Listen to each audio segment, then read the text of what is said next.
You're listening to the Live Out Loud podcast with River Wynn and Michelle Flamer. Hi, River. Hi, Michelle. How's it going? Oh, it's going. Just over here, sitting in my rocking chair, crocheting a blanket for my soon-to-be-born nephew.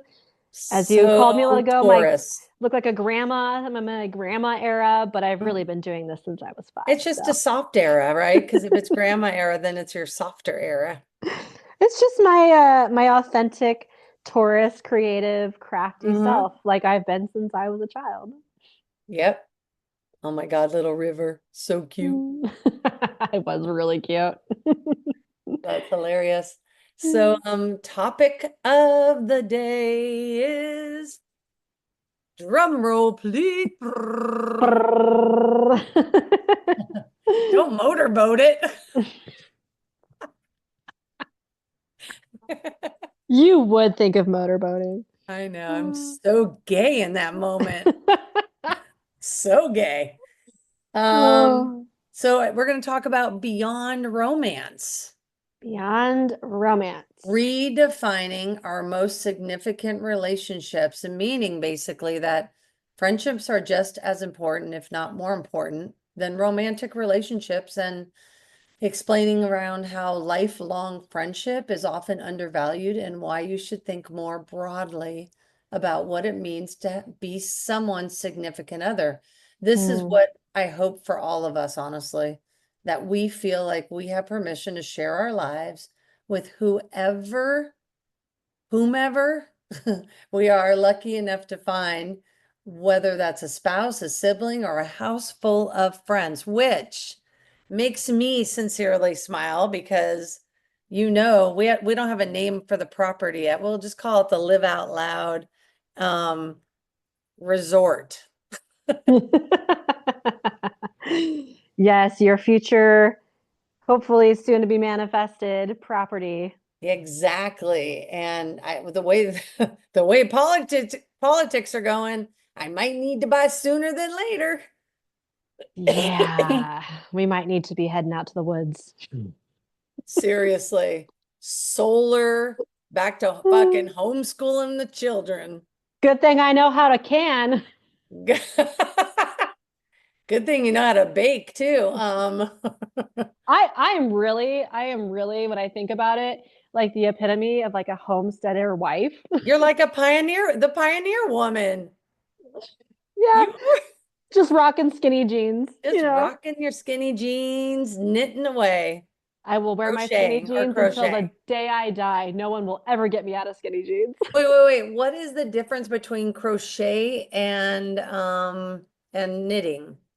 Knitting, you have two needles, like the long needles. Oh, yeah. Those long. Crochet is this one single crochet hook. So you're hooking. Yeah, the long ones remind me of chopsticks. Yes, the chopstick looking ones, that's knitting. It's a very different way of just knotting, weaving the yarn, the fiber. And those are they both dull ends? Yeah. Is that why you can go so fast? Because you're not going to like poke yourself? Right. It's just people get into a routine and rhythm of it, and they get going really fast. This is how I imagine your brain reading, because you're such a fast reader that watching your hands knit right now is like, that's what your head looks like when you're reading. Absolutely. Uh-huh. That's what my head looks like 90% of the time. Oh, God. ADHD. I hit the freaking pillow and I'm out. Wait, so I'm really excited. So what do you think about this? Like, between this whole friendships are, just as important, than maybe romantic relationships. I mean, it's kind of like we were built with that in us, but doesn't. Well, we were talking about in our pre-chat that we've talked a lot about friendship on this podcast, but not specifically through the lens of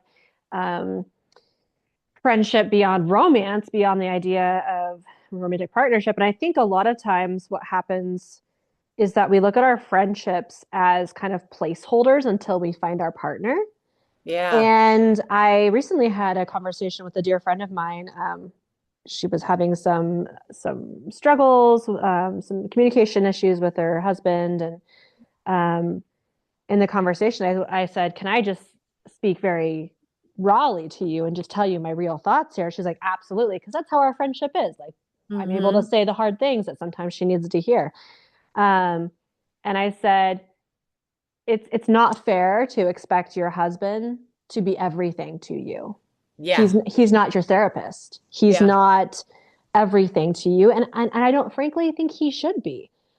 That's what our Yeah. friendship is for. That's why Yep. you can come to me and we can talk about certain things and I can help you process trauma and I can help you with those things. But also, therapists are great. Yeah. And so I really with my point there, I've always thought, I think many of us thought growing up that when you find a partner, they're going to be your best friend. They're going to be everything to you. Yeah. And I Right. do think that, partnerships built on friendship are absolutely wonderful and valuable, and that's a great goal. But I also have learned that it's completely unfair to expect one person to be everything for you, and they simply cannot. They Yeah. cannot be that. And so for myself, I no longer look at friendships as being kind of like the placeholder until I meet my person.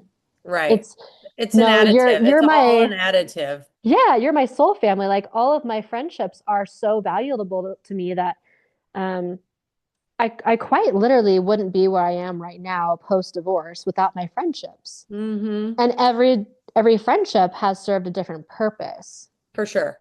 So I love it. I love the topic. I love the concept. I personally love the idea of leaning into our friendships more than romantic partnerships. Yeah. Well, I mean, I was married, right? And Carrie is the exact opposite of me in the sense of she really would not let, and I say let, like, because, I talked about it a lot with her, but she just wasn't open to like connecting and making new friends, and building and growing the circle. I don't mean it has to be like 100 people or whatever, but you have to just be open to new experiences and the relationship can't be the 100% thing. It's like we both come as completely whole humans. I don't mean Yeah. perfect. I just mean we're whole. Yeah. Yeah. I guess I think of it like it would be like telling your child that they could only have one friend at school Yeah. and they have to just pick one person. And throughout their entire school experience, that's going to be their friend. That person, that's it. That's their person. That would be so weird. So weird.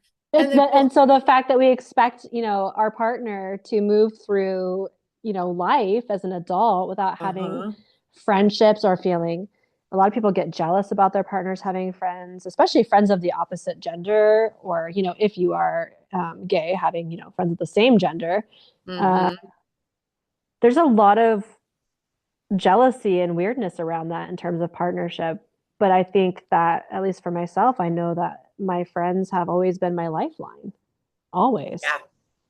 I mean, and I've been very verbal of this since the divorce, like these last 2 years, getting to have you and Michelle in my life and like, and knowing that my kid feels just as comfortable around you guys, you know what I mean? And like as if anybody, else. Like Yeah. she just has that in that sense of already that you guys are part chosen family. And then Chrissy, Yep. Kaden loves Chrissy, forever. And she's even really great with Samantha, on Marco Polos and stuff. And just Hmm. like you, she'll come over and say hi or talk about, Polish Lithuania Commonwealth. I know.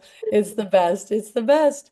But So that's good. fun. It's like, God, if I wasn't here and these four women, if I could have the four fucking raddest aunties, second bonus moms, whatever, Kaden, I would be happy as punch with each and any one of you. Like Yeah. for whatever reason, Carrie and I went down for the count. I know when I started having kids, and we started asking the question of like, if something were to happen to us, who would take our kids? Mm-hmm. My immediate instinct was, oh, my sister. And when I say my sister, I have two sisters. I have my biological sister, and then I have my best friend who is my sister. I call her that. We call each other that. We've been best friends for 30 years, Yeah. and we have done life together.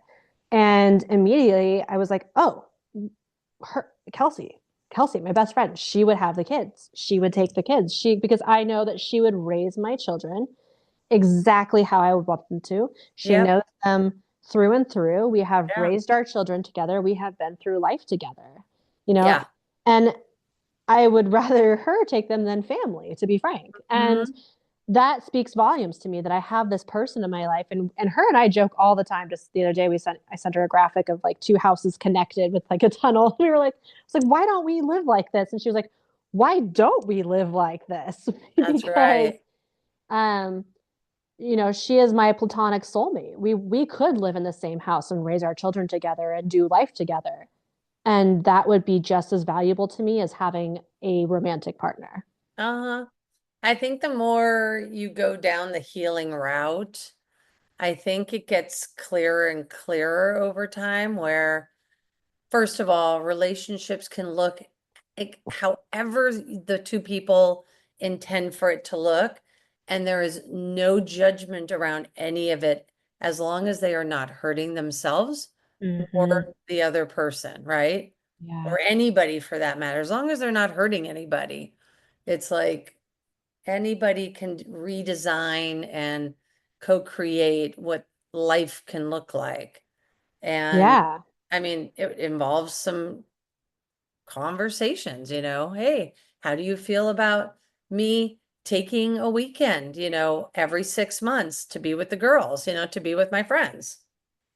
I was just thinking about how we think about relationships as needing so much work and it's a constant evolution, romantic relationships, but the same is true of friendships. Yep.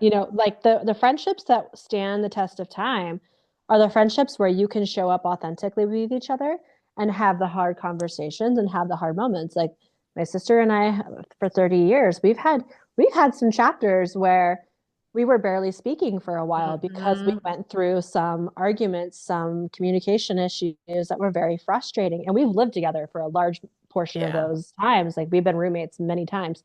Um, but we always pushed through. We always Hmm. pushed through and we always found ways to work through it. And I would say that friendships, like the best friendships, take just as much consideration, time, energy, and Oh, intentionality as a romantic relationship does. absolutely. I mean, 100%, because guess what? We all went in it literally, intuitively, whatever, knowing I'm going to put energy into this, and with certainty that that person is. And then Mm-hmm. if they're not, then they're not here still. And Mm-hmm. letting go of people that vibrate lower, or just don't align, or, X, Y, Z. I The mean, times where I've had a friendship end have honestly felt worse than a breakup in many I ways.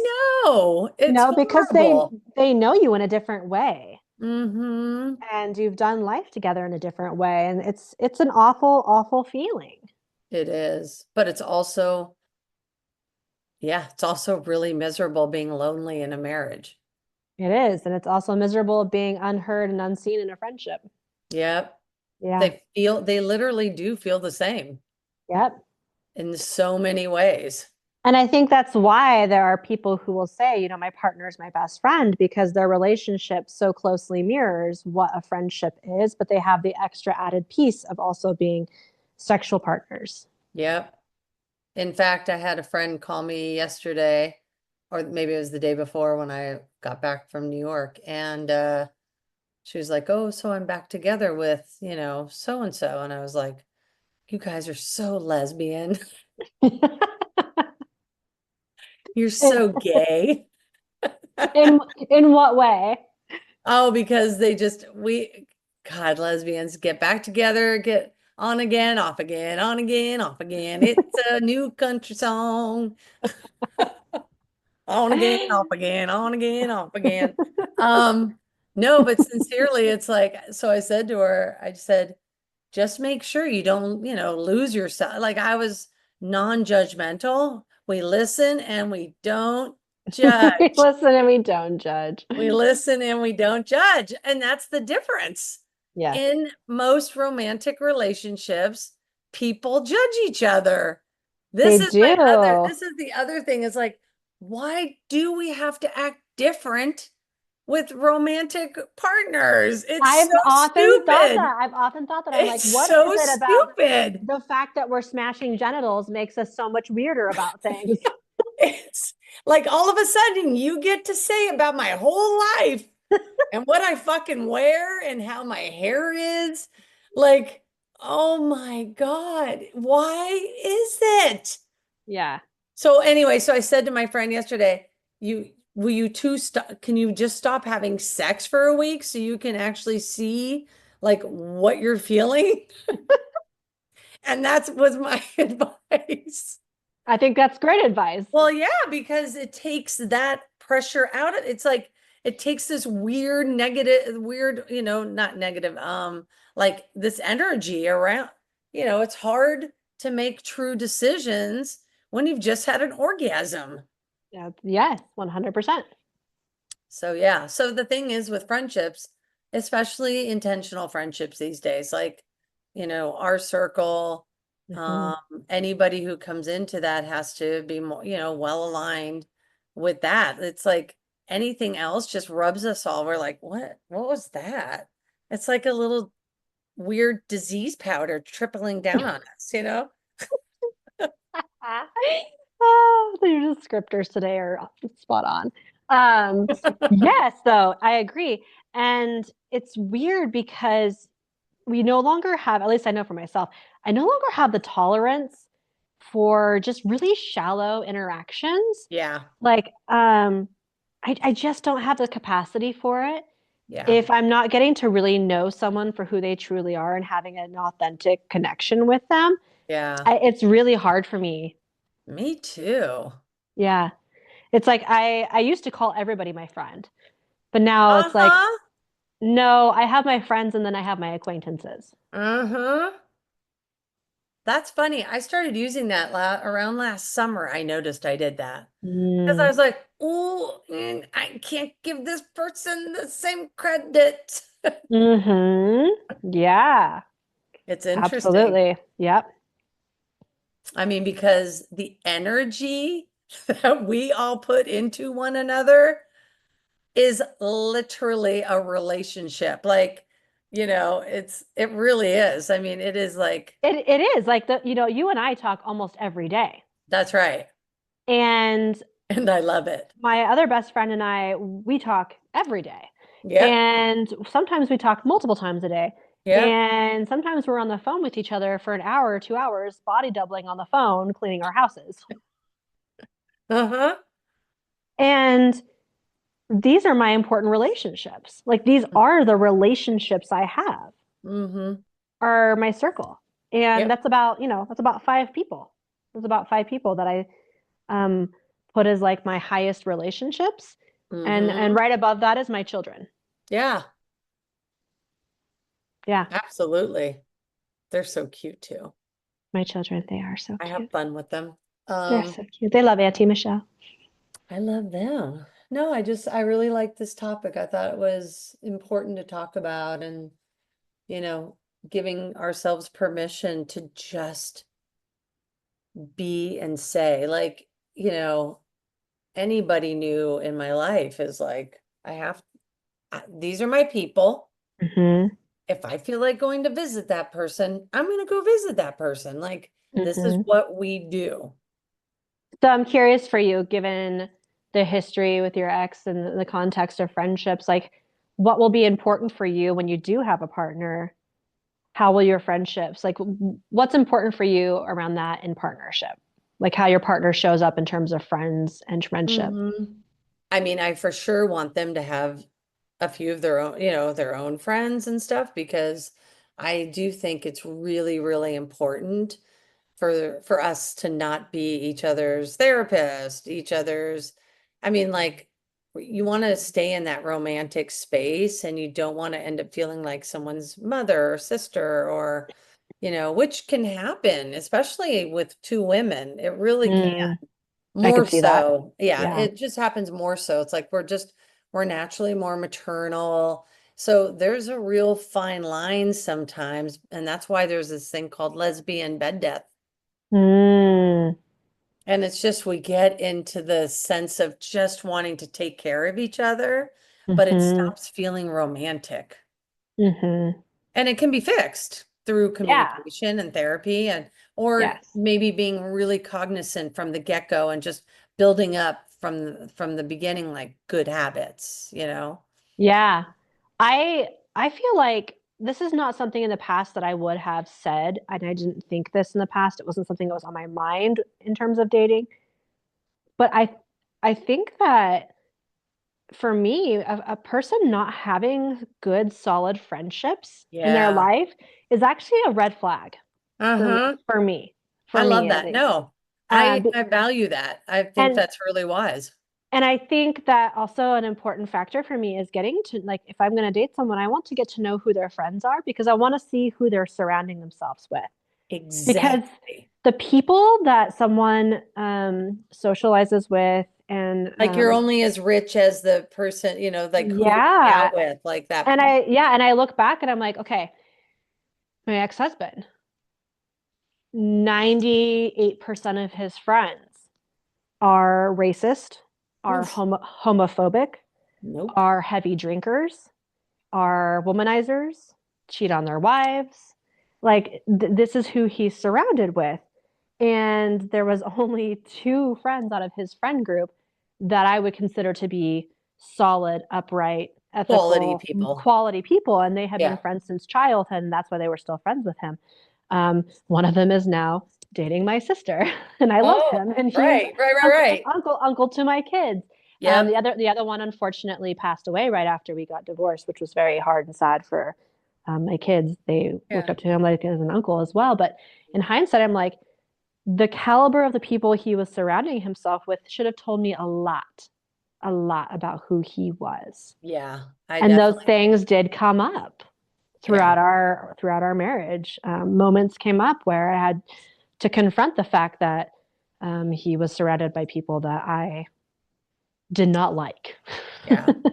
And we're not, and I don't want to mistake this because if they're in AA or if they're in some program and that's who they're surrounding, then that is as healthy to me as, Absolutely. I think Absolutely. you're making big life choices. So I just want to make sure we do not. Absolutely. I'm talking about like people who are actively engaging in behaviors that are harmful. Yeah, totally.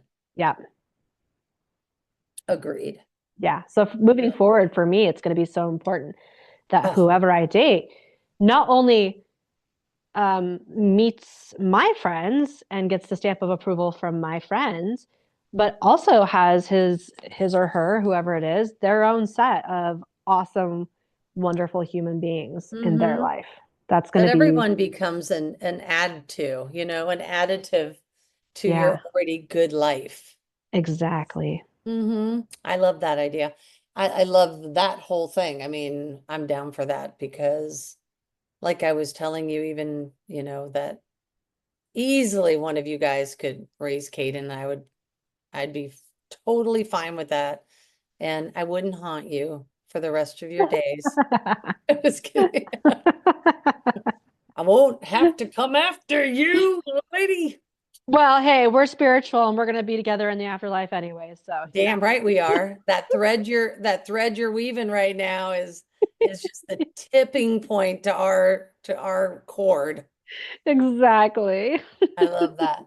Well, thank you, friend, and I'm happy beyond romance to have you in my life. I am so happy that we get to be platonic soulmates for life. It's the best. The best. All right, love you, friend. Love you too. Thank you, Pod Squad. Hope you liked this. And if you did, If you enjoyed this episode today, be sure to subscribe and share because what do we say, baby? Sharing is caring.